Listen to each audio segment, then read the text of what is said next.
You ever do something as a kid, just messing around, and it ends up haunting you for the rest of your life? Yeah, this is one of those stories. I was in 6th grade, so maybe 12 or 13, and it was summer break.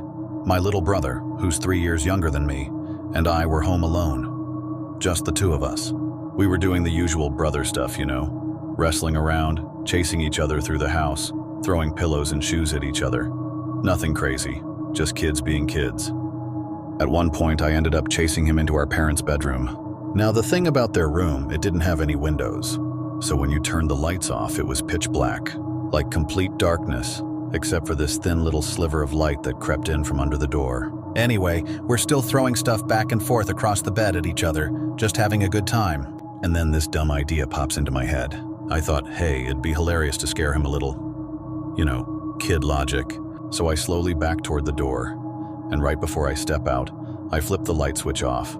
Then I shut the door behind me, and suddenly, he's alone. In the pitch black, I step out into the hallway, trying not to laugh out loud. I lean in close to the door, waiting to hear him freak out. I expect him to start yelling, maybe cry a little, beg me to come back in or something, but instead, I hear this calm voice. "What are you doing?" At first, I'm grinning. Yes. He thinks I'm still in the room. He didn't see me slip out. Then a few seconds pass and I hear him again. This time his voice is a little shaky. "Jacob, what are you doing? You're freaking me out. Please stop." Now I'm confused. What's he talking about? I'm not even in there. Then I hear him say it. Words that chilled me even at that age. "Jacob." I'm not joking. "Get away from me and turn the light back on. Now. Or I'm telling Mom you scared me. Get away from me." What the hell is he talking about? I finally laugh and yell through the door. "Ha ha! Dude, I'm not even in there!" What happened next? I'll never forget. He screamed. Not a scared little kid scream. I mean a horrible, blood-curdling scream, like he'd just been stabbed. I could feel it in my chest.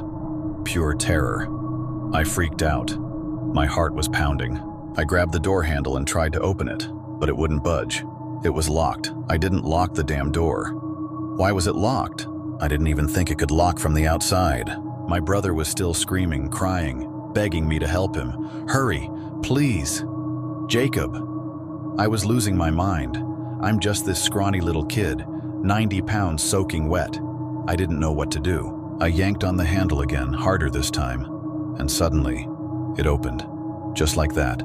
The door wasn't locked anymore. I rushed in and flipped the light switch back on, and there he was in the corner of the room, curled up, shaking, tears pouring down his face. I'd never seen him like that before. I still hadn't seen anything in the room myself. No shadow, no figure, just him. After some time, I calmed him down, apologized over and over, told him it was just a joke. I didn't mean anything by it. Eventually, he told me what happened. He said when I turned off the light, his eyes hadn't adjusted at first. It was just pure darkness. But after 20 or 30 seconds, once he could sort of see again, he saw me standing in the corner. But here's the thing. He said I had my back to him, and when he asked what I was doing, I turned around, slowly, and started walking toward him. He told me this figure. It looked like me, but it wasn't me. Moved slowly across the room until it stood right over him, looming, staring down. He said he couldn't see a face, just a dark shape, a shadow with no features. Then, he felt a hand grab his shoulder. He said it was cold and strong, too strong. He said it hurt. When I opened the door and turned the light on, whatever it was, it disappeared.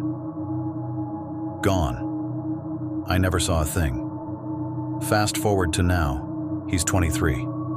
I'm 26. And to this day, he refuses to talk about what happened.